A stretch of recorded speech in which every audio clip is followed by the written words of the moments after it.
जय श्री राम दोस्तों। स्वागत है आपका एक और नए वीडियो में।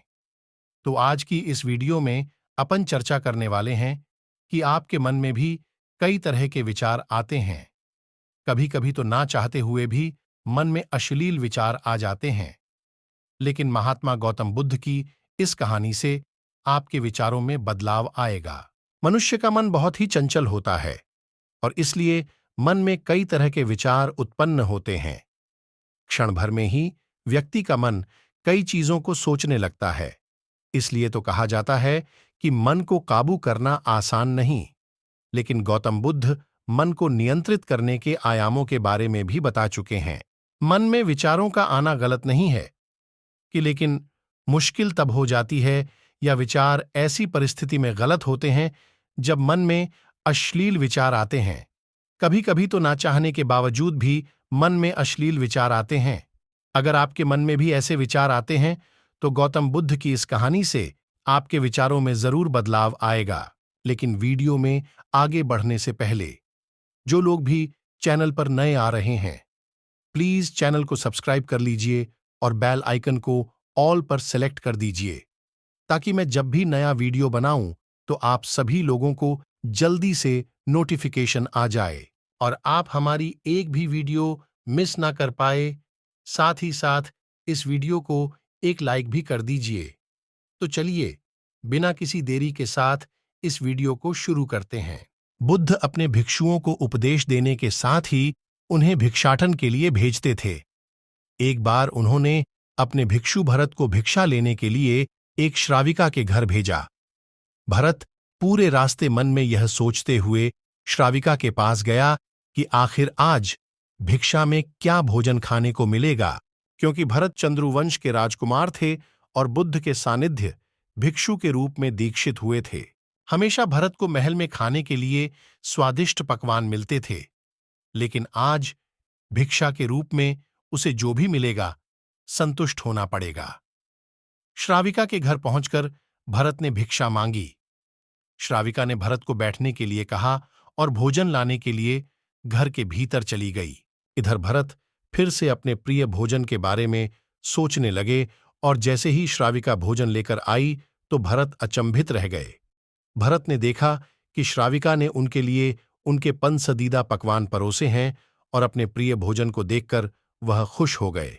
भोजन ग्रहण करते हुए भी भरत सोच रहे थे कि महल में तो उन्हें भोजन के बाद विश्राम करने की आदत है, लेकिन आज उन्हें भोजन के बाद वापस तेज धूप में चलकर आश्रम जाना होगा।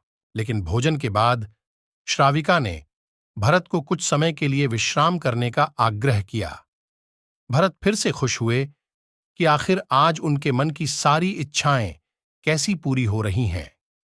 इसके बाद भरत कुछ देर विश्राम करने लगे, लेकिन विश्राम करते हुए भी लेटे लेटे वह सोचने लगे कि आज तो मुझे भोजन के बाद विश्राम करने को मिल गया, लेकिन ऐसा रोज रोज नहीं होगा। जब भरत विश्राम के बाद उठे तो श्राविका ने कहा कि आप जब तक चाहे यहां ठहर सकते हैं। भरत अब समझ गए कि यह कोई संयोग नहीं हो सकता।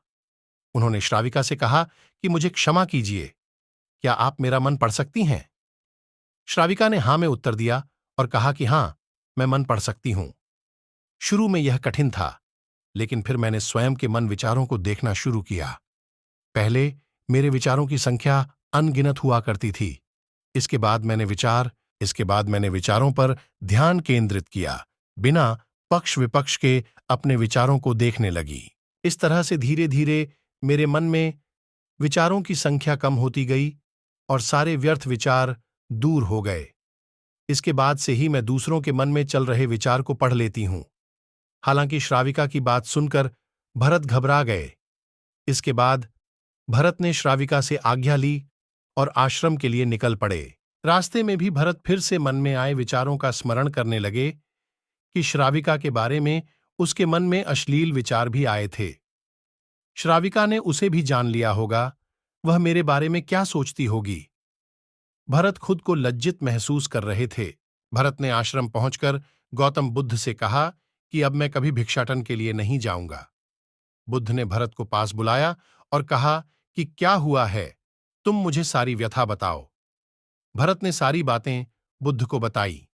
इसके बाद बुद्ध ने कहा कि अगले 1 हफ्ते तक तुम भिक्षाटन के लिए उसी श्राविका के घर पर जाओगे, लेकिन तुम्हें इस बात का ध्यान रखना होगा कि कल भिक्षाटन के लिए जाते हुए तुम अपने चित्त को पूरे होश में रखना।